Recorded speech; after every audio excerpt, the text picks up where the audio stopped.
Bonjour à toutes et à tous, bienvenue sur KTV Kwezi FM, le 106.9 pour un temps de parole, oui, toujours en direct à la radio et à la télévision.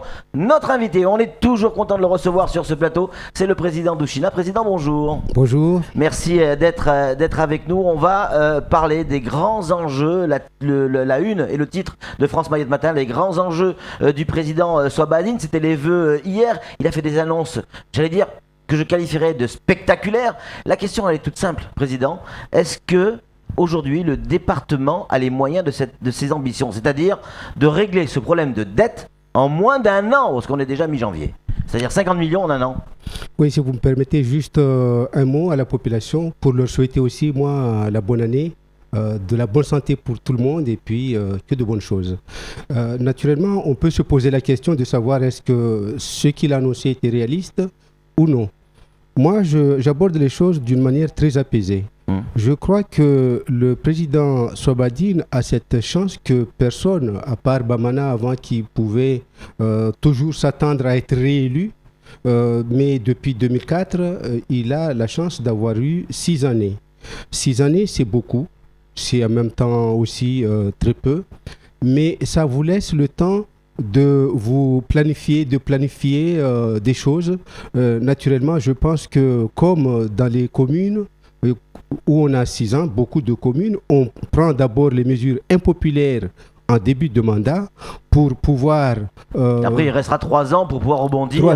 3 ans pour pouvoir rebondir. Je crois que s'il va dans cette optique, il pourra. Certainement que les choses ne seront pas faciles parce que ça suppose qu'il ferme le robinet à toutes les entreprises. La vie des entreprises pourra être compromise. Mais c'est pas ce qu'il a dit. Il a dit on va régler le problème en moins d'un an, c'est-à-dire fin 2016, le déficit est réglé. J'ai bien entendu. Continuant à développer l'économie. J'ai bien entendu. C'est possible c'est pour cela que je dis c'est possible. En un an. Oui, si on ferme les robinets à tout, la vie des entreprises peut être un peu compromise, vraiment en difficulté. Pas de recrutement, bon, ça je peux concevoir, mais même peut-être réduire l'effectif d'une manière drastique, parce que le gros problème du Conseil général, ce n'est pas un déficit conjoncturel, c'est vraiment structurel. Le problème des salaires, c'est quelque chose qui pèse comme dans toutes les communes. Et je crois que s'il prend cette mesure de réduire l'effectif du Conseil général, de ne pas donner des subventions aux entreprises qui en attendent beaucoup, parce que la vie va très mal à Mayotte au niveau économique, je crois que cela est possible. Mais s'il veut, à mon avis, maintenir les bonnes relations avec les entreprises, faire en sorte qu'il y ait un peu de travail, que ces entreprises qui sont les partenaires de qui on attend des créations d'emplois, je crois que ce serait peut-être mieux de prévoir cela en 2 ans. Donc en 2 ans, prendre des mesures assez dures, mais ça peut passer d'une manière supportable, à mon avis. Ouais. Mais ceci étant, je n'ai pas les mêmes informations que lui. Donc j'ai tendance à faire confiance. S'il l'a dit, c'est peut-être qu'il a des informations que je n'ai pas. Est-ce qu'aujourd'hui, le président Swabadine doit gérer l'héritage des anciens présidents dont vous faites partie? Forcément. Est-ce que c'est pas ça le problème aujourd'hui? Forcément, quand on arrive, on hérite, on gère les héritages du passé. Moi, je vais vous donner vraiment à titre très anecdotique. Je suis arrivé en 2008. J'ai eu à gérer les déplacements, le paiement. C'est vraiment à titre vraiment indicatif, très peu. Hein, les déplacements des élus depuis avec Bamana. Ah oui, Bamana et Saïd Omar Wali. J'ai eu plus d'1 200 000 à payer à Issouf Ali. Alors qu'on était vraiment en difficulté, il a fallu mener des transactions pour pouvoir payer. Et c'était quand même un dû pour cette société. Et puis je Donc peux on vous en hérite citer, toujours je des peux erreurs vous en des autres. citer plein comme ça. Notamment, par exemple, j'ai eu à gérer 26 millions qui étaient annoncés comme par les services fiscaux comme devant rentrer au Conseil général, qui n'ont pas pu rentrer, et il a fallu rembourser parce que c'était des trop perçus. 26 millions, c'est pas rien avec le déficit dont j'ai hérité aussi, parce qu'il faut savoir que c'est depuis 2006 que le budget du Conseil général a commencé à être en déperdition. Donc on gère forcément l'héritage du passé. Samuel. Vous avez appelé de vos vœux, et avec beaucoup de force pendant votre mandat de président du Conseil général, l'aide de l'État. Le président Zaïdani s'est exhorté aussi à demander un soutien de l'État. Vous ne les avez pas eus, que ce soit vous ou que ce soit Zaïdani. Là, on a le sentiment que Swaba Hadine a peut-être eu la main tendue de l'État, peut-être à travers le rapport de la Cour des comptes, mais en même temps, il s'est adressé au préfet. Et quand il annonce 2016, est-ce que ce n'est pas le rêve que vous avez caressé que lui risque d'emporter ? Ça encore, c'est le résultat du temps. Nous, on a souffert. Et il y a eu beaucoup de sommes que l'État nous devait, qu'il n'a pas payé. On a réclamé ça avec 2 présidents.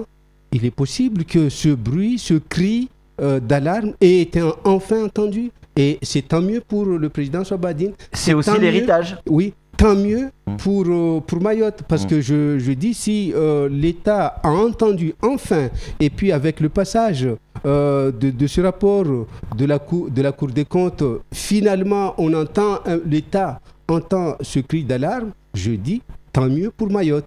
Et c'est un héritage, parce que ça n'a pas été... Vous vous souvenez, je crois que c'était le 3 décembre, ou bien le 3 décembre 2009, me semble-t-il, j'avais réuni l'ensemble des forces vives de Mayotte au Conseil général.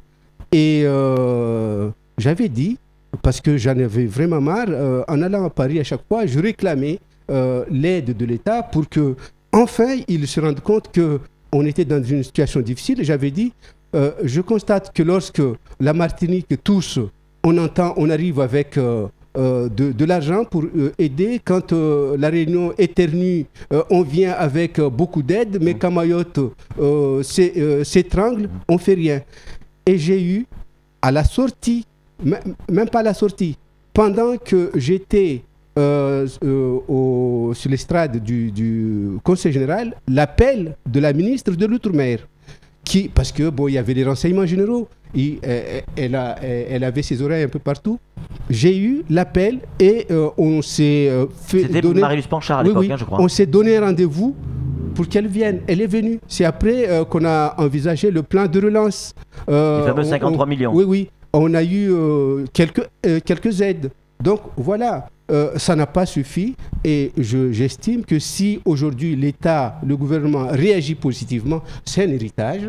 Ce n'est pas du tout, une question de puissance ou bien de compétences particulières de celui qui est présent. C'est un héritage, et c'est un bon héritage, et je dis, tant mieux pour Mayotte. Alors vous dites un bon héritage, mais il y a quand même la population qui ne comprend plus rien. Et il y a des faits quand même qui troublent la compréhension du discours politique. Je m'explique. Début 2015, on nous annonce un excédent de 25 ou 26 millions. Fin 2015, on nous annonce un déficit de 45 millions. Il y a un delta, 45 ou 48, je ne sais plus. Il y a un delta de près de 70 millions. Comment voulez-vous que la population arrive à comprendre que dans la même année, on nous annonce un excédent, donc les entreprises, les gens disent ok, un excédent, ça veut dire que c'est bon, on peut investir, on peut y aller, le conseil général va suivre. Et puis en fin d'année, déficit. Ça perturbe quand même le discours politique, la compréhension du discours politique. Tout à fait naturel. Vous savez, moi je comprends que la population soit perdue dans toutes ces annonces, mais je crois qu'il y a dans le budget, il faudra expliquer aux gens que dans le budget, il y a les prévisions de ce qui doit rentrer. Sauf que des fois, ce qui est attendu n'arrive pas. Comme cette année, il y a au niveau des services fiscaux, l'argent qu'on attendait, on nous dit que là, ce n'est pas recouvrable. Il y a une bonne partie, c'est des millions. Je ne me rappelle plus exactement, mais c'est dans les 20 millions, une vingtaine de millions. Écoutez, quand vous attendez 20 millions et que ça ne rentre pas, évidemment, ça perturbe.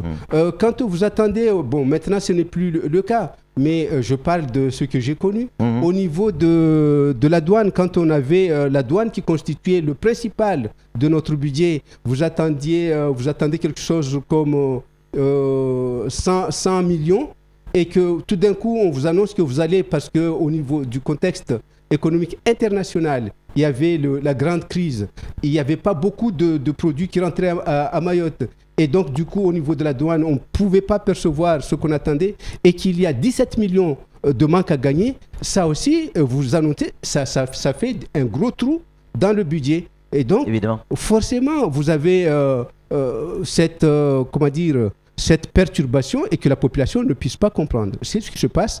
Il y a de l'argent attendu de l'État qui n'arrive pas. Il y a de l'argent attendu des services ici en termes de recouvrement qui ne rentre pas. Forcément, c'est pas forcément le fait de la gestion du président qui est en place. Président, il y a un autre enjeu hyper important et c'est dans l'actualité que devra régler Souaba Hadine, le président du conseil départemental. C'est la situation de Longoni, le port.